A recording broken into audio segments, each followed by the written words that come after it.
Okay, we're going to continue with this same beat that we've been using in the previous video. We showed you how to build it, so this time we're going to switch this up. Currently it sounds like this.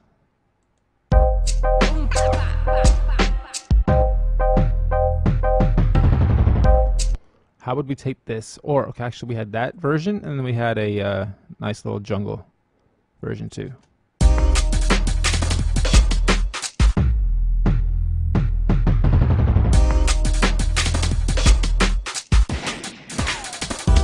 So how would we take this now and turn it into a house beat? If you wanted to, say you're into house.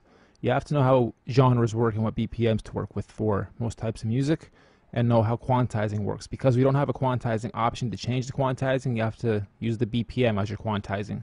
So 175 would be the same as half of that, right? House usually works at 120 to 140-ish to be safe. So let's go down to like 130. You'll notice now that the beat sounds totally different.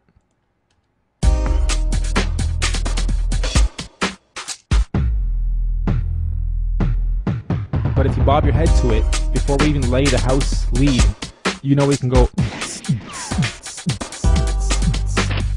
and it'll sound nice. So what do we have to do? First, turn down anything that has drums, and then we'll use layer 8 or 9 as our house kit. So we'll go in here, we'll draw 2 bars in, click edit. You'll notice that this happens fast. It doesn't take too much. House 3 or 2 or 1, doesn't really matter as long as you have the same pattern. Yeah, I like that. Why not? So we simply put in a repetitive kick on every first part of each measure.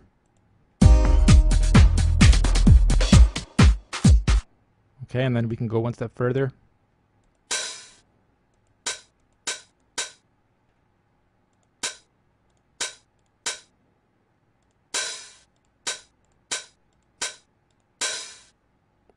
And now it sounds even more like house.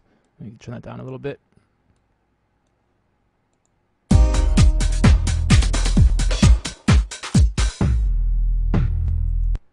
Okay, and then we can go one step further here. I like to do this with my house.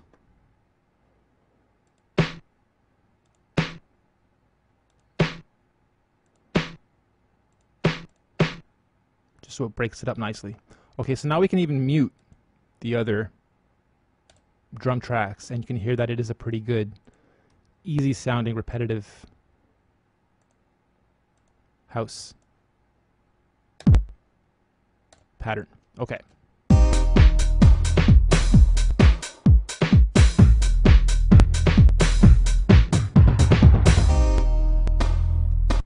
Okay, duplicate that all the way through. We can now grow this out, and we will actually shortly, but I'm going to bring in some of the other layers now too. Mute some of the others too.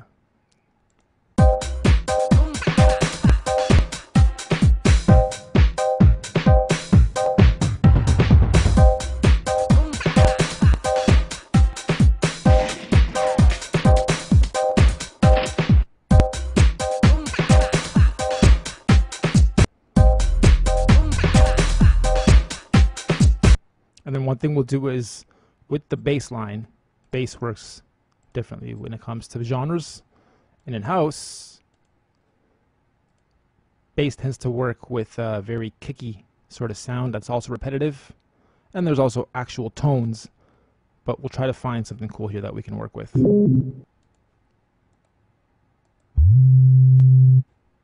That's nice and short.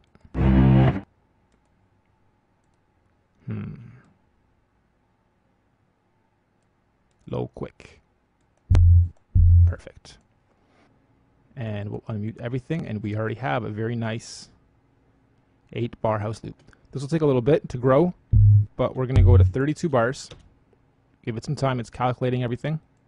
You'll notice that things become a little bit more complex looking because you're literally seeing 32 bars. And you can see that some of the bars at the end there were a little bit too far over. Just snap those back into place. And now, I mean, everything's still the same. You can still drag everything. You can still copy stuff. Here's what we started making our house kicks and patterns. So we'll copy that over first and we'll edit it. And then here, I want to fill this right in now. And I want to have some claps happening too.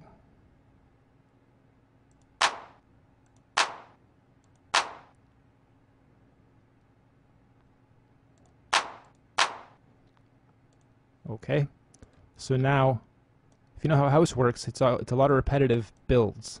So you're always building and dropping new and more complex sounds, or pulling back a little bit, dropping in the bass line, dropping in your next lead instrument.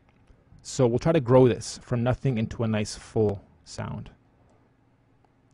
Okay, so already we have a very nice 32 bar loop now, and we can see how this sounds live, or we can go to export and then export it to our wave. Turn the master down a little bit.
Okay, so when house usually starts, let's see, you export that. You can use that as a good midpoint of your track, or just loop that right there a bunch of times. But usually what happens with house is it starts off very soft.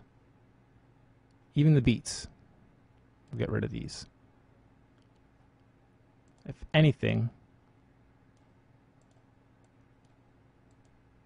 when it comes to the drums,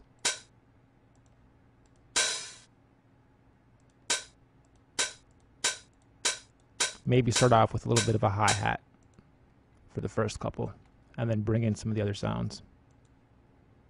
I won't even bring in the bass yet.